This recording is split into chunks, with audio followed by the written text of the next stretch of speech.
लेकिन इधर मौसम विभाग ने अगले कुछ घंटों में मुंबई में भारी बारिश की चेतावनी जारी की है। टाउटी तूफान की वजह से भारी बारिश की आशंका जाहिर की गई है। इसके साथ ही साथ धूल भरी आंधियां चलने की भी चेतावनी जारी की गई है।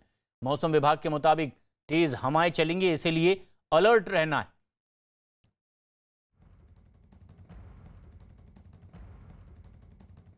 और इस वक्त मुंबई में किस तरह के हालात बने हुए हैं, हमारे सहयोगी मुंबई के अलग अलग इलाकों में मौजूद हैं। जब अलर्ट जारी कर दिया गया है तो क्या और कोई ऐसे कदम हैं जो उठाए गए हैं? मुंबई में क्या देखने को मिल रहा है? विवेक हमारे सहयोगी जो बीएमसी के नजदीक ही मौजूद हैं। विवेक, क्या और आधिकारिक जानकारी?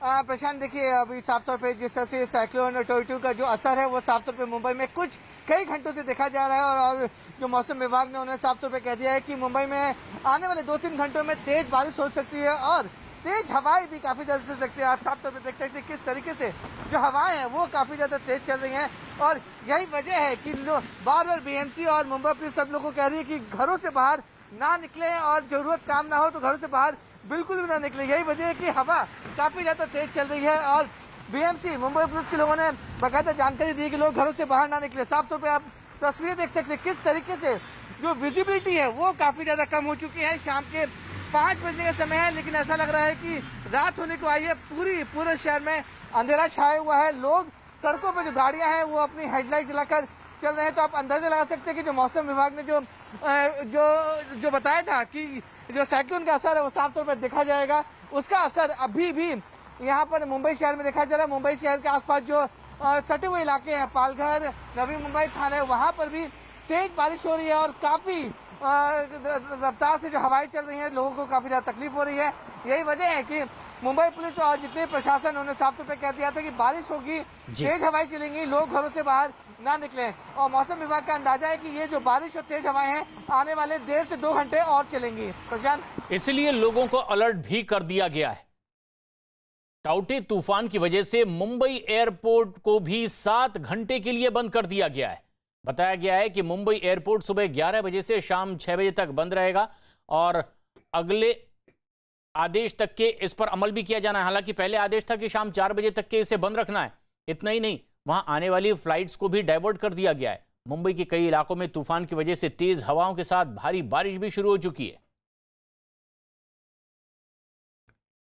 मिहिर त्रिवेदी हमारे सहयोगी कांदिवली इलाके में मौजूद हैं। मिहिर, जबकि अलर्ट जारी कर दिया गया है, क्या ताजा हालात हैं? किस तरह की एहतियात बरती जा रही है कि नुकसान लोगों को ना हो ज्यादा? देखिए, अब तक नुकसान की कोई जानकारी ऑफिशियली हमारे पास नहीं आई है। बहुत सारे विभागों ने अपने डेटा शेयर किए हैं और बहुत सारे पेड़ गिरने के वाकया सामने आए हैं। और अगर मैं अपने कैमरा पर्सन से बोलूं कि वो दिखाए तो इस इलाके में भी देखिए किस तरह से हवा चल रही है जोरों की, जिससे पेड़ लिटरली झूल रहे हैं। और इस इलाके में भी बहुत सारे पेड़ गिरे हैं। कुछ जो व्हीकल्स होती हैं, लोगों की जो गाड़ियां होती है, उनको थोड़ा सा डैमेज हुआ है, बट ऐसे कोई जान का खतरा नहीं हुआ है। किसी की जान इस इंसिडेंट में नहीं गई है, लेकिन हालात वैसे ही हैं। सुबह से जोरों की बारिश चल रही है और वो रुकी नहीं है। इस वजह से बहुत सारी जगह पे पानी भर गया है, लोगों को दिक्कतें हुई है। ये तो अच्छा है कि मुंबई में एक ऑरेंज अलर्ट जारी हुआ था और लॉकडाउन जैसी सिचुएशन भी है, जिसकी वजह से लोगों को ज्यादा बाहर जाने में रिस्ट्रिक्शंस हैं। पर इसको देखते हुए भी सड़कों पे बहुत सारी जगह में बहुत गंभीर तरीके से पानी का जमावड़ा हुआ है और ये वनरेबल एरियाज और लो लाइन एरियाज जो होते हैं, उसके अलावा जो नॉर्मल सिटी के एरियाज हैं उसमें बुरी तरह से पानी जमा हुआ है और इससे कुछ दिक्कतें आ रही हैं। बाकी पेड़ बहुत सारे गिर रहे हैं। बिल्कुल मीर, हम देख सकते हैं तस्वीरों में कई जगह इस तरह की दिक्कत आई है। जड़ से पेड़ उखड़ गए हैं, रास्ते पर गिर गए, कुछ गाड़ियां इसकी चपेट में आई हैं, कहीं कहीं नुकसान भी इससे हुआ है। लेकिन अलर्ट जारी किया गया है कि आगे और तेज आंधी तूफान बारिश हो सकती है, इसलिए लोग सजग रहें। मुंबई के टाउटी तूफान की वजह से बीती रात से लगातार मुंबई शहर और आसपास के इलाकों में बारिश हो रही है। कई इलाकों में तो पानी तक भर गया है।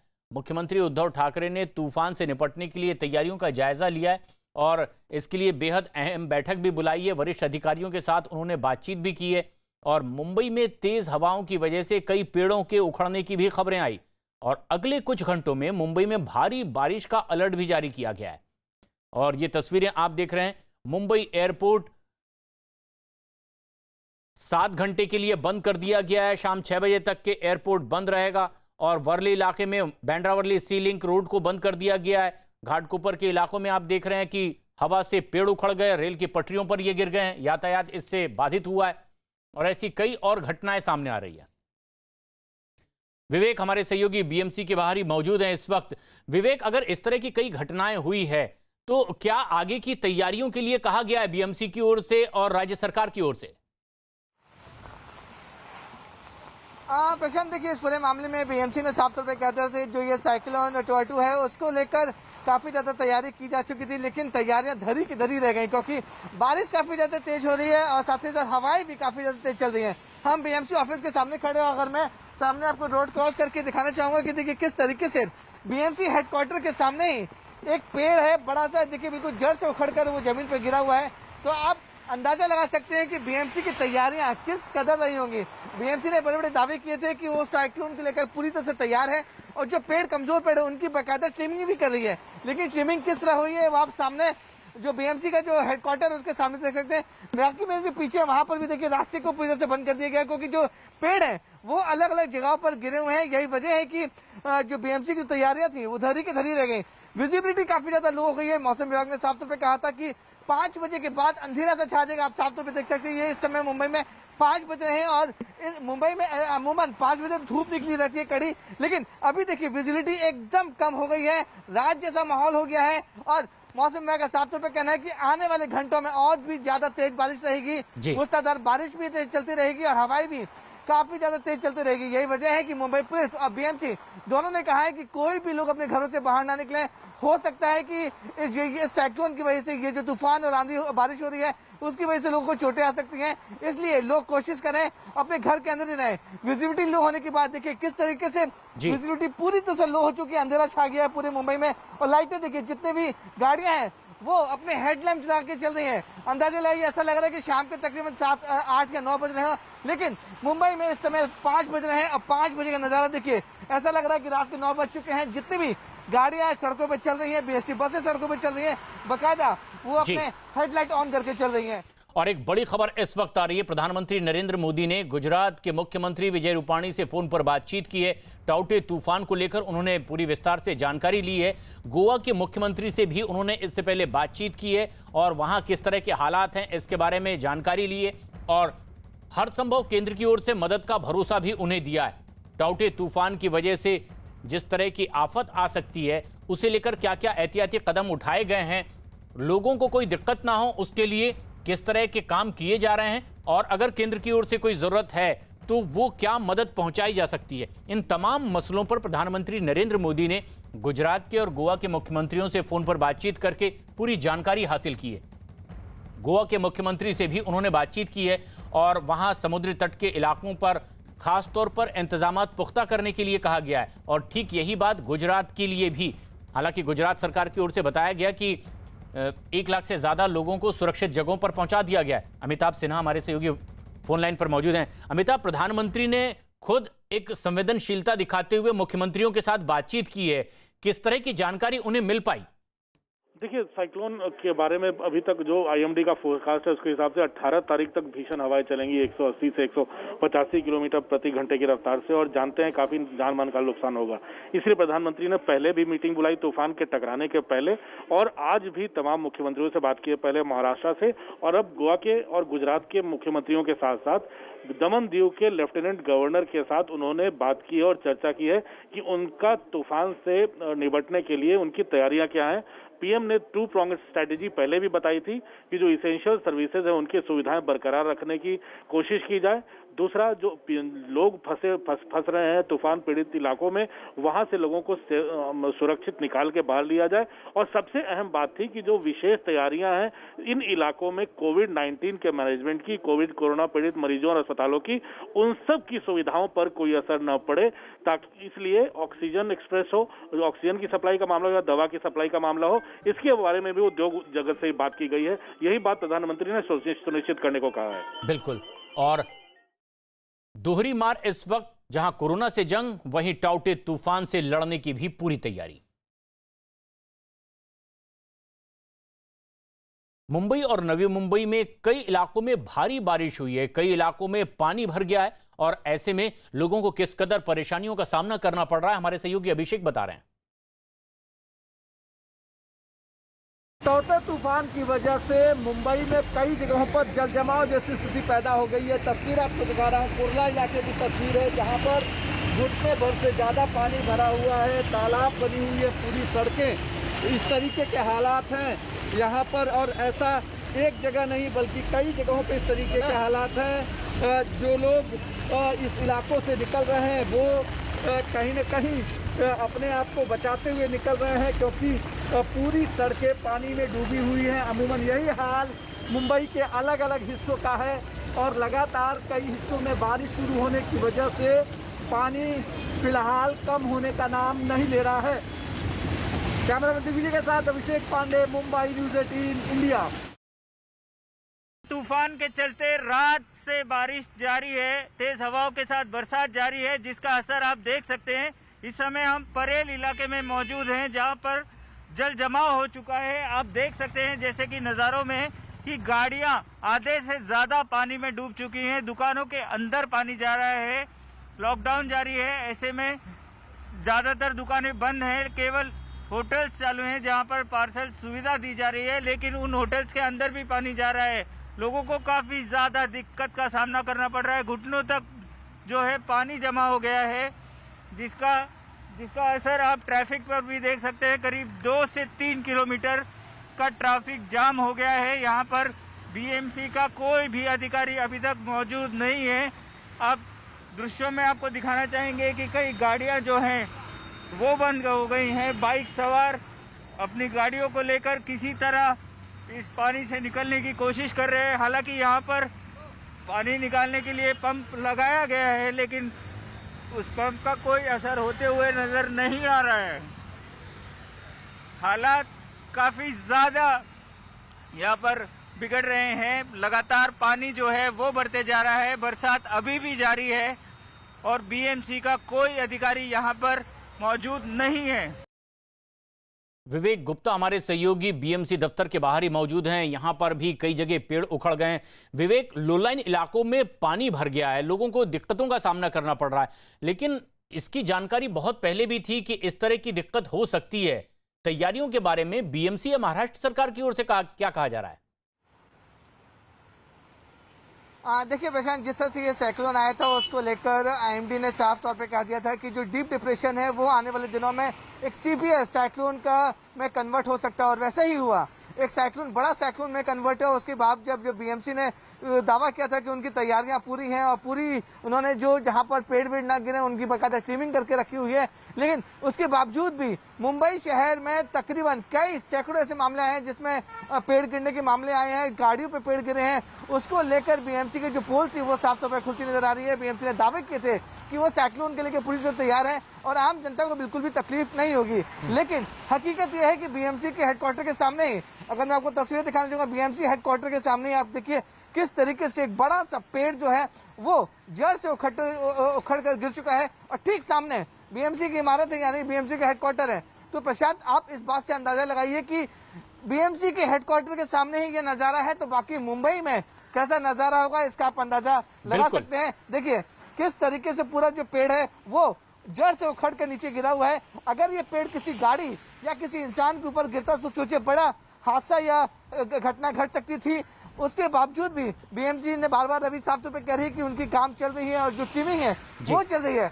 मैं अपने कैमरामैन को फिर से बोलूंगा फिर से वो पेड़ दिखाए, और दूसरी तरफ बीएमसी की इमारत है, जो हेडक्वार्टर है बीएमसी का हेडक्वार्टर है, और एक बड़ी दिक्कत है विवेक, ये हम सबको समझना होगा, दोहरी मार इस वक्त। लेकिन एक और बेहद अहम खबर इस वक्त आ रही है, और खबर टाउटे तूफान की वजह से बॉम्बे हाई पर 2 कंपनियों के 410 लोग फंसे हुए हैं। एक कंपनी के 37 लोग यहां फंसे हुए हैं जिन्हें निकालने के लिए रेस्क्यू ऑपरेशन चल रहा है। हीरा ऑयल फील्ड के 273 कर्मचारी वहां फंसे हुए हैं, और ऐसे में कुल मिलाकर के 410 लोग यहां फंसे हुए हैं। तूफान की वजह से अब इन्हें निकालने के लिए नेवी ने भी मुहिम शुरू की है, रेस्क्यू ऑपरेशन शुरू किया है। पहले तो आईएनएस कोच्चि को और आईएनएस तलवार को रवाना किया गया और अब आईएनएस कोलकाता को भी कर्मचारियों को रेस्क्यू करने के लिए बॉम्बे हाई की तरफ रवाना किया गया है। बॉम्बे हाई बीच समंदर में नेचुरल ऑयल और मिनरल निकालने वाली एक जगह है जहां पर ये कर्मचारी लगातार काम करते हैं, लेकिन आज तूफान की वजह से फंस गए हैं। टाउटे तूफान पर न सिर्फ कोस्ट गार्ड अपनी नजर बनाए हुए हैं, बल्कि राज्य सरकार के डिजास्टर कंट्रोल रूम में भी इस चक्रवाती तूफान पर नजर रखी हुई है, क्योंकि यह तूफान लगातार ताकतवर भी होता जा रहा है, जिसकी वजह से समंदर में ऊंची ऊंची लहरें उठने लगी है। मुंबई और उसके आसपास के इलाकों में तो भारी बारिश की भी बात कही गई है, लेकिन तैयारी किस तरह से हमारे सहयोगी अभिषेक बता रहे हैं। मुंबई सहित महाराष्ट्र में जिस तरीके से टाउटे तूफान गुजर रहा है, कहां कहां क्या सिचुएशन है, इसको जानने के लिए महाराष्ट्र मंत्रालय के भीतर स्टेट का एक डिजास्टर कंट्रोल रूम बनाया गया है, जहां पर तस्वीरें मैं आपको दिखाना चाह रहा हूं। ये पूरी तस्वीरें हैं, ये सीसीटीवी से मुंबई और आसपास के इलाके को कवर किया गया है। साथ ही साथ यहाँ साइक्लोन की एक्चुअल पोजीशन इस समय मुंबई के पास है और मुंबई से गुजरात की तरफ आगे बढ़ता हुआ दिखाई पड़ रहा है साइक्लोन। दूसरी तरफ यहाँ पर किन जगहों पर बारिश तेज हो रही है, साथ ही समंदर की लहरें किस तरीके से हैं और किन जगहों पर पेड़ या दूसरी क्षति हुई है, उन सारी चीज़ों की जानकारी यहाँ पर पल पल ली जा रही है। ये देखिए, ये गेटवे ऑफ इंडिया की तस्वीर है, जहाँ पर बारिश काफ़ी ज़्यादा है और समंदर की लहरें सीधे गेटवे ऑफ इंडिया तक पहुँच रही हैं। इस सीसीटीवी तस्वीरों से ये साफ नज़र आ रहा है कि कहीं ना कहीं टाउटे तूफान का असर अभी भी मुंबई के आसपास के इलाकों में है। दूसरी तस्वीर मैं आपको दिखाना चाहूँगा,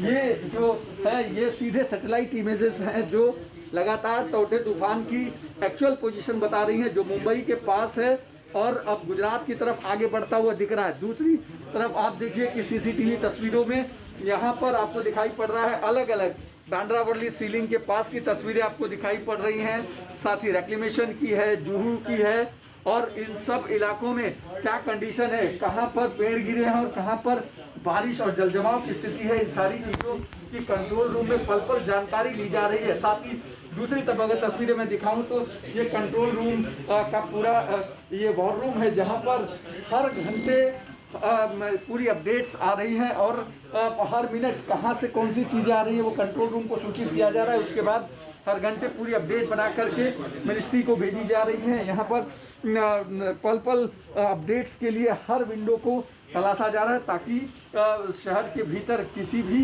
तरीके की कोई इमरजेंसी बात ना हो, उसको ध्यान में रखते हुए पूरी जानकारी यहाँ पर रख रहे हैं। और टाउटे तूफान इस समय मुंबई के पास से गुजर रहा है, इसलिए पूरे कंट्रोल रूम को फुली एक्टिव रखा गया है, ताकि हर जानकारी सीधे मंत्रालय तक पहुँच पाए और इस पर तुरंत एक्शन हो सके। इसलिए डिजास्टर मैनेजमेंट ने पूरा का पूरा ये ऑपरेशन अपने हाथों में लिया हुआ है। कंट्रोल रूम से सीधे वो सीसीटीवी के जरिए वो पूरे शहर भर की स्थिति का जायजा ले रहे हैं। फिलहाल अभी की अपडेट जो है 4 लोग मिसिंग हैं, 1 की डेथ हुई है और 8 लोग इंजर्ड होने की बात सामने आई है। कैमरा जमीने के साथ अभिषेक पांडे, मुंबई, न्यूज़ 18 इंडिया। टाउटे से टक्कर के लिए केंद्र सरकार की ओर से भी तैयारियां की जा रही है और केंद्र सरकार एक्शन में दिखाई दे रही है। पीएम मोदी टाउटे तूफान की तैयारियों की समीक्षा के लिए बैठक कर चुके हैं। पीएम ने तूफान से निपटने के लिए जरूरी निर्देश देते हुए समय रहते ही लोगों को सुरक्षित जगहों पर पहुंचाने के लिए कहा है। गृह मंत्री अमित शाह ने भी संबंधित राज्यों के मुख्यमंत्रियों से बातचीत की है, तैयारियों का जायजा लिया है। केंद्र ने राज्यों को पूरी मदद का भरोसा भी दिया। समय रहते ही प्रभावित राज्यों में एनडीआरएफ की टीमें भी तैनात कर दी गई हैं। प्रधानमंत्री नरेंद्र मोदी ने महाराष्ट्र के मुख्यमंत्री उद्धव ठाकरे से फोन पर बातचीत की और टाउटे तूफान पर तैयारियों और नुकसान की विस्तार से जानकारी ली है। यह भी पूछा है कि किस तरह की तैयारियां कर ली गई है, अगर और कोई विषम परिस्थिति की आशंका हो तो केंद्र की ओर से क्या वो कोई और मदद की अपेक्षा करते हैं। राजस्थान के भी कई इलाकों में अरब सागर में उठे चक्रवाती तूफान टाउटी की वजह से तेज हवाओं के साथ बारिश हो रही है। चित्तौड़गढ़ में आंधी की वजह से 15 कच्चे मकानों की छत उड़ गई है। कई जगहों पर तो बिजली के खंभे भी गिर गए। डूंगरपुर में भी तूफान की तेज हवाओं के साथ साथ बारिश का सिलसिला जारी है और इसकी वजह से कई पेड़ उखड़ गए। तूफान की वजह से नुकसान हुआ और इससे निपटने के लिए राज्य के मुख्य सचिव ने जिलाधिकारियों के साथ बैठक की है। एनडीआरएफ और सिविल डिफेंस की टीम को अलर्ट करने के लिए कह दिया गया। तूफान के असर वाले जिलों में लोगों की मदद के लिए कंट्रोल रूम भी राजस्थान में बनाए गए हैं।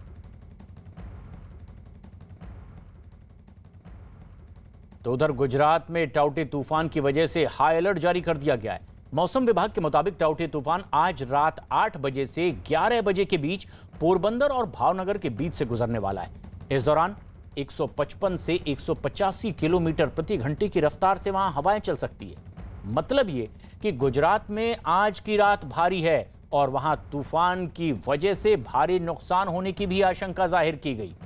हालांकि तूफान से निपटने के लिए एनडीआरएफ की 100 टीमों से ज्यादा को तैयार कर लिया गया है।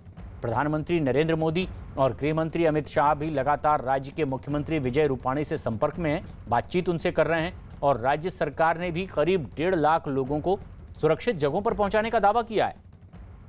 तूफान की वजह से गुजरात के कई इलाकों में बारिश शुरू हो चुकी है। तेज हवाओं के साथ कई जगह पेड़ उखड़ने की भी खबरें आ रही है। टाउटे तूफान से निपटने के लिए तैयारियों को लेकर गुजरात के मुख्यमंत्री विजय रूपाणी ने ट्वीट किया है और उन्होंने अपने ट्वीट में लिखते हुए बताया, टाउटे तूफान से निपटने के लिए राज्य सरकार पूरी तरह तैयार है और राज्य के 17 जिलों के 655 गांवों से 1 लाख से ज्यादा लोगों को सुरक्षित जगहों पर भेजा गया है। तूफान से निपटने के लिए स्वास्थ्य विभाग की 388 टीमें और राजस्व अधिकारियों की 319 टीमों को भी इसमें लगा दिया गया है।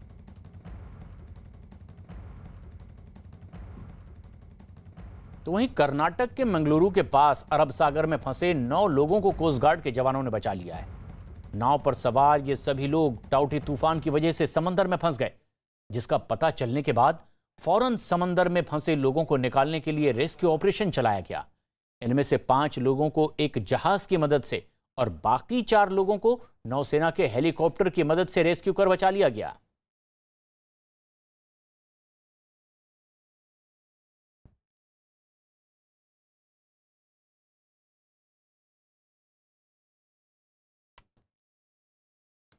कोस्ट गार्ड ने भी कई फंसे जवानों की जान बचाई है और इस तरह की मशक्कत लगातार की जा रही है। जहाज के जरिए भी कुछ लोगों की जान बचाई गई तो कुछ की हेलीकॉप्टर के जरिए। और अब खबर पश्चिम बंगाल से। कोलकाता में सीबीआई दफ्तर में धरने पर बैठी ममता बनर्जी कुछ देर पहले अपना धरना खत्म करके वापस चली गई हैं। नारदा केस में टीएमसी के 3 नेताओं की गिरफ्तारी के विरोध में ममता बनर्जी पिछले 6 घंटे से लगातार सीबीआई दफ्तर में ही जमी रहीं। वहीं नारदा केस में गिरफ्तार टीएमसी के नेताओं को वीडियो कॉन्फ्रेंसिंग के जरिए कोर्ट में पेश किया गया। इस बीच इन नेताओं के वकीलों ने इनकी जमानत याचिका भी कोर्ट में दाखिल की, जिस पर सुनवाई पूरी हो गई है। आशिका हमारी सहयोगी हमसे सीधी जुड़ रही हैं। आशिका, ये जो दलीलें दी गई है दोनों पक्षों की ओर से कोर्ट में, कब तक उम्मीद की जाए कि कोर्ट का फैसला आएगा, इन्हें जेल या बेल? देखिए, जल्द ही फैसला आ सकता है इस पर प्रशांत। और करीब 1 घंटे 15 मिनट ये जो सुनवाई है चली है, जिसके बाद अब जो जज हैं उन्होंने अपना फैसला वो कभी भी सुना सकते हैं। संभव है कि अगले आधे से 1 घंटे के भीतर ये फैसला जो है वो सामने आए और पता चल जाए कि ये जो मंत्री हैं और जो नेता हैं इनका आगे क्या होने वाला है, जेल मिलेगी या फिर बेल मिलेगी। और अगर जेल जाते हैं जो मंत्री हैं उनको अपना मंत्री पद छोड़ना पड़ेगा, तो जो कोर्ट का फैसला होगा काफ़ी अहम होगा। ममता बनर्जी ने भी निकलते हुए कुछ तो कहा नहीं, लेकिन ये ज़रूर कहा कि कानून जो है वो अपना काम करेगा। तो सुनवाई पूरी हो चुकी है, अब कभी भी फैसला आ सकता है। लेकिन ये बात भी सबसे अहम है कि लगातार ममता बनर्जी सीबीआई दफ्तर में ही डटी रहीं 6 घंटे तक और उसके बाद वो बाहर निकली हैं, जबकि इस पूरे मामले में सुनवाई हो गई कि आखिर उन्हें क्या जमानत मिलनी है या नहीं। लेकिन इससे पहले सीबीआई ने राज्य के मंत्री फियाद हाकिम, सुब्रत मुखर्जी और टीएमसी के विधायक मदन मित्रा और साथ ही साथ कोलकाता के पूर्व मेयर शोभन चटर्जी को गिरफ्तार कर लिया। उनसे पूछताछ के लिए उन्हें सीबीआई के दफ्तर लाया गया, लेकिन टीएमसी नेताओं को सीबीआई दफ्तर लाने के बाद दिखा ये कि यहां सियासी हंगामा खड़ा कर दिया टीएमसी कार्यकर्ताओं ने। और टीएमसी नेताओं की गिरफ्तारी के बाद कार्यकर्ताओं ने सीबीआई दफ्तर के बाहर ही प्रदर्शन शुरू कर दिए, नारेबाजी करने लगे, पार्टी का झंडा लेकर अपनी पार्टी के नेताओं की गिरफ्तारी का विरोध करते दिखाई दिए। यहां तक कि जब पुलिस वालों ने इन्हें वहां से हटने के लिए कहा तो पथराव भी सुरक्षा बलों पर कर दिया गया। टीएमसी के कार्यकर्ता हाथ में झंडा लेकर सुरक्षा बल पर पथराव करते दिखाई दिए। आशिका हमारी सहयोगी इस वक्त हमसे सीधी जुड़ी हुई हैं। आशिका, आप उस जगह पर मौजूद हैं जहां बेहद गहमा गहमी पिछले 6 घंटे से लगातार, क्योंकि ममता बनर्जी भी दफ्तर में भीतर ही मौजूद थी, लेकिन पथराव सुरक्षा बलों पर, इसे लेकर कोई बात कही गई टीएमसी की ओर से? देखिए, इस समय मैं निज़ाम पैलेस पर तो नहीं हूँ, लेकिन पूरे राज्य में हर ज़िले में जो है टीएमसी की तरफ से विरोध प्रदर्शन किया जा रहा है। तो सिर्फ निज़ाम पैलेस ही नहीं, निज़ाम पैलेस की गेट पर तो हंगामा जो है वो पिछले कई घंटों से, सुबह से ही लगातार देखा जा रहा है। और ममता बनर्जी खुद जब अंदर 6 घंटे रही हैं तो 6 घंटे पूरा दरवाज़ा निज़ाम पैलेस का उसको बंद रखना पड़ा है प्रशांत। और ये सबसे अहम बात भी है कि जब टीएमसी नेताओं को सीबीआई ने गिरफ्तार किया है तो उसके बाद पथराव सुरक्षा बल पर कर दिया गया और विरोध प्रदर्शन होता रहा सीबीआई दफ्तर के बाहर। लेकिन सीबीआई की कार्रवाई के बाद टीएमसी कार्यकर्ताओं के हंगामे पर पश्चिम बंगाल के राज्यपाल जगदीप धनखड़ ने ट्वीट किया, ममता सरकार पर हमला किया। उन्होंने ट्वीट करते हुए लिखा, ममता दीदी, ये पूरी तरह से अव्यवस्था और अराजकता है। पुलिस और प्रशासन चुप्पी साधे खड़े हैं। उम्मीद है कि आप इस अव्यवस्था और लोकतांत्रिक प्रक्रिया की नाकामी के नतीजों से वाकिफ होंगी। जरूरत है कि माहौल को काबू किया जाए, जो कि हर पल यहां लगातार बिगड़ता जा रहा है।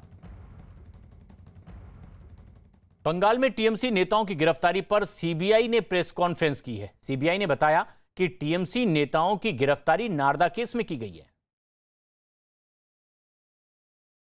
CBI has today arrested 4 then ministers of Government of West Bengal in a case related to Narda sting operation.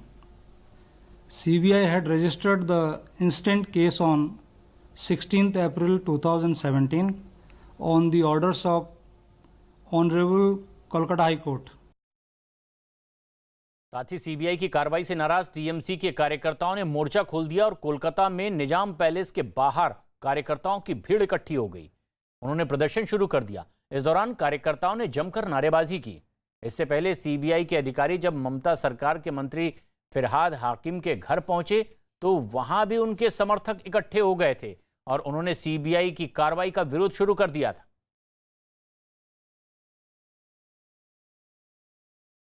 BJP नेता जफर इस्लाम ने टीएमसी नेताओं की गिरफ्तारी पर ममता बनर्जी को घेरा है। उन्होंने आरोप लगाया कि ममता भ्रष्टाचारियों को इस वक्त बचा रही हैं।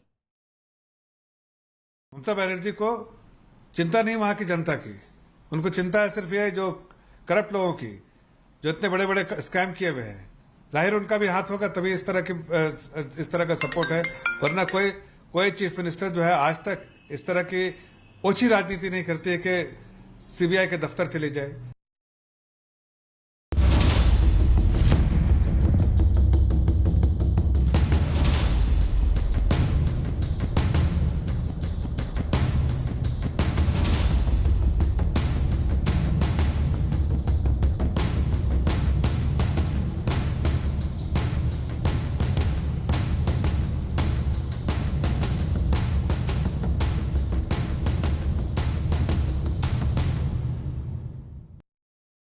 कोरोना की दूसरी लहर के बीच एक राहत देने वाली खबर आई।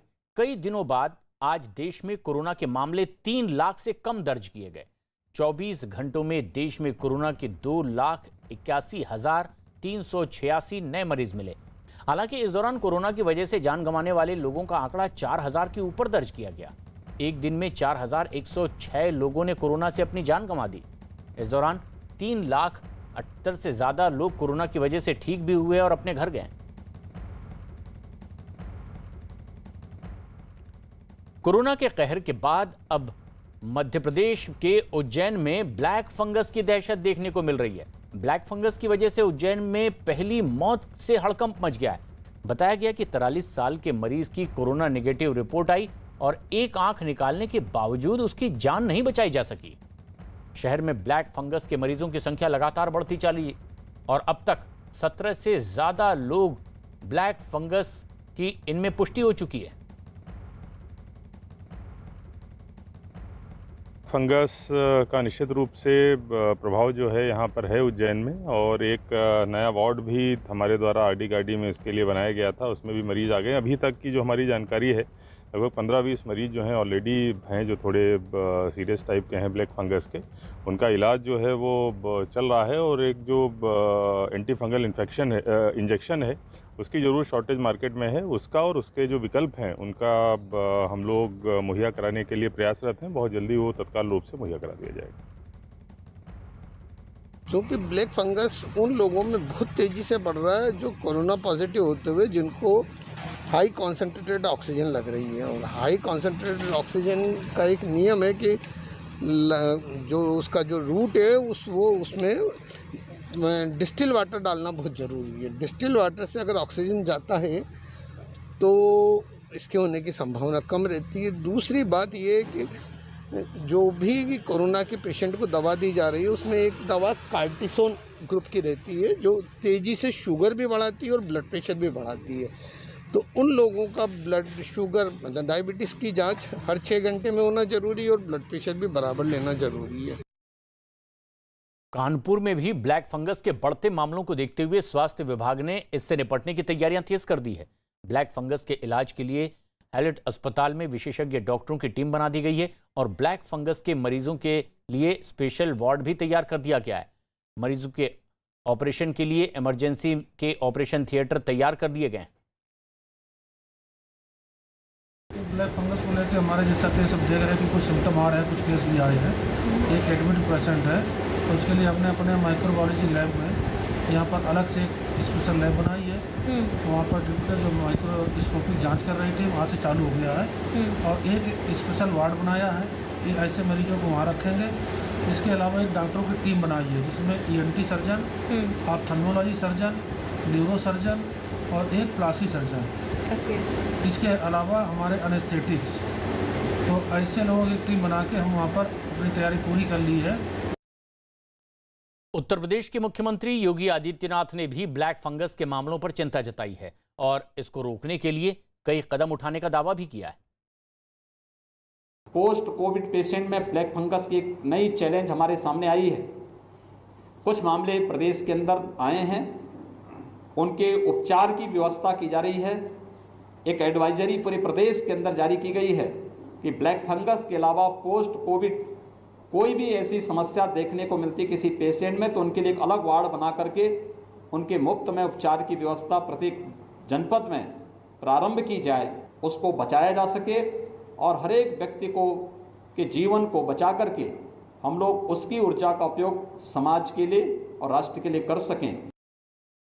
एक और बेहद अहम अंतर्राष्ट्रीय खबर, इजराइल के लड़ाकू विमानों ने गाजा पट्टी पर हवाई हमले और तेज करते हुए हमास के कई ठिकानों को पूरी तरह से तबाह कर दिया है। इन ताबड़तोड़ हमलों में कई लोगों के मारे जाने की भी खबर है। हमास के ठिकानों पर हुए हवाई हमलों में कुछ वीडियो भी सामने आए हैं, जिसमें से एक वीडियो में बड़ी इमारत धमाके से उड़ती दिखाई दी है। समाचार एजेंसियों के मुताबिक ये इजराइल और हमास के बीच हुए हमले में सबसे घातक हमला माना गया है। हालांकि इजराइल की ओर से दावा किया गया कि उसके लड़ाकू विमान गाजा में सिर्फ आतंकी ठिकानों को ही निशाना बना रहे हैं।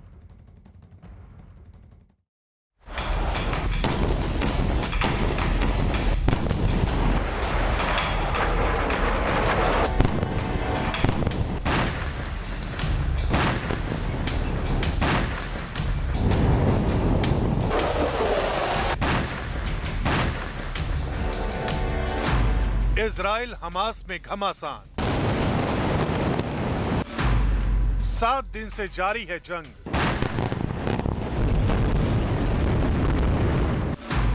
हमास कमांडर के घर पर एयर स्ट्राइक, भीषण हुई जंग।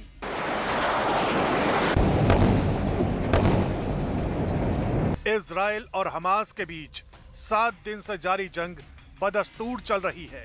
दोनों देशों के बीच लड़ाई और तेज हो गई है। गाजा शहर में चारों तरफ आसमान से बारूद बरस रहा है। शहर धीरे धीरे खंडहर में तब्दील होते जा रहे हैं। हर तरफ चीखों पुकार और दहशत का मंजर नजर आ रहा है। इन तस्वीरों में आप साफ देख सकते हैं कि इजराइल की सेना कैसे गाजा शहर में मौजूद हमास के ठिकानों को निशाना बनाकर उन्हें तबाह कर रही है। इजराइल ने हमास की अंडरग्राउंड मेट्रो कही जाने वाली सुरंगों पर भी बम बरसाए।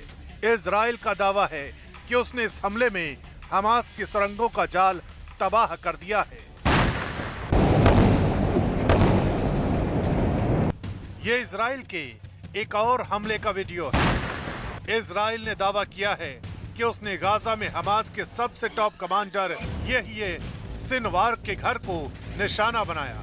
वीडियो में आप साफ देख सकते हैं कि हमास कमांडर के घर पर एक नहीं बल्कि कई बम गिराए गए। इस हमले में हमास के कमांडर ये सिनवार का घर पूरी तरह से जमींदोज हो गया। ये इजराइल के हमले से तबाह हुई एक इमारत के मलबे से एक जिंदगी को बचाने की जंग की तस्वीरें हैं। तस्वीरों में आप साफ देख सकते हैं कि कुछ राहत कर्मी बर्बाद हुई एक इमारत से एक शख्स को बाहर निकाल रहे हैं। उस शख्स को बाहर निकालने के बाद राहत कर्मी उस इमारत के मलबे में दबे दूसरे लोगों को ढूंढने की जद्दोजहद एक बार फिर शुरू कर देते हैं। ये गाजा शहर के एक दूसरे इलाके की तस्वीरें हैं। इसमें भी तबाह हुई इमारत से राहत कर्मी एक जख्मी शख्स को बाहर निकालने में कामयाब रहे। इसके बाद वो इमारत के मलबे में बुरी तरह से घायल एक दूसरे शख्स को भी काफी मशक्कत के बाद बाहर निकालने में कामयाब हो जाते हैं। इन तस्वीरों में आप साफ देख सकते हैं कि इजराइल की बमबारी में गाजा शहर की कितनी तबाही और बर्बादी हुई है। ऐसा नहीं है कि सिर्फ इजराइल ही गाजा में हमास के ठिकानों को निशाना बनाकर उन पर बम बरसा रहा है। हमास भी इजराइल के शहरों पर रॉकेट दागकर उसको नुकसान पहुंचाने की कोशिश कर रहा है। ये इजराइल के शहर तेल अवीव की तस्वीरें हैं। इन तस्वीरों में आप साफ देख सकते हैं कि कैसे एक परिवार हमास के रॉकेट हमले से अपनी जान बचाने की गरज से एक सुरक्षित जगह की तरफ भाग रहा है और इमारत के बाहर लगी आग और फैली बर्बादी को देखकर आपको समझ आ जाएगा कि यहाँ अभी अभी हमास का दागा एक रॉकेट आकर गिरा है और इस इलाके में फैली अफरा तफरी उस हमले का नतीजा है। इजराइल के मुताबिक हमास के इस हमले में उनका एक नागरिक भी मारा गया है।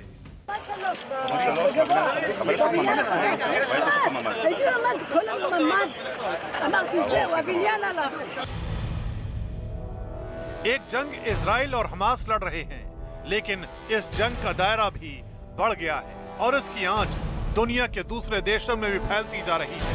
ये न्यूजीलैंड की राजधानी वेलिंगटन की तस्वीरें हैं। वेलिंगटन की सड़कों पर गाजा में इजराइल के हमले के खिलाफ एक रैली निकाली गई। प्रदर्शनकारियों के हाथों में फलस्तीन के झंडे और उसकी आजादी के बैनर थे। प्रदर्शनकारी गाजा में इजराइल के हमलों को फौरन रोकने की मांग कर रहे थे। 21st century, this kind of stuff shouldn't be happening. People are being evicted from their homes. These are refugees that are asking to literally return back to their homes. We need the Prime Minister to lead a campaign, a worldwide campaign through UN or through Europe or through anyone else to ask Israel to stop attacking our people immediately. Australia के Sydney और Melbourne में भी Gaza में Israel के हमलों के खिलाफ रैलियां निकाली गई। इन रैलियों में ऑस्ट्रेलिया में रह रहे फलस्तीनी समुदाय के सैकड़ों लोगों ने इजराइल के खिलाफ नारेबाजी की और मांग की कि इजराइल फलस्तीनी लोगों पर हमले करना फौरन बंद करे।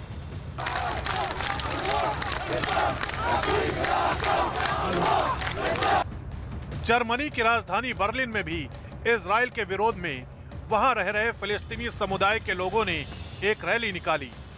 रैली के दौरान प्रदर्शनकारी फलस्तीन को आजाद कराने की मांग और गाजा में इजरायली हमलों को फौरन बंद करने की मांग कर रहे थे।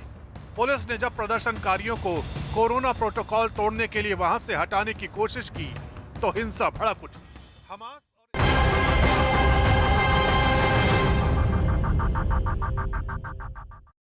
एक जिसमें एकदम खाली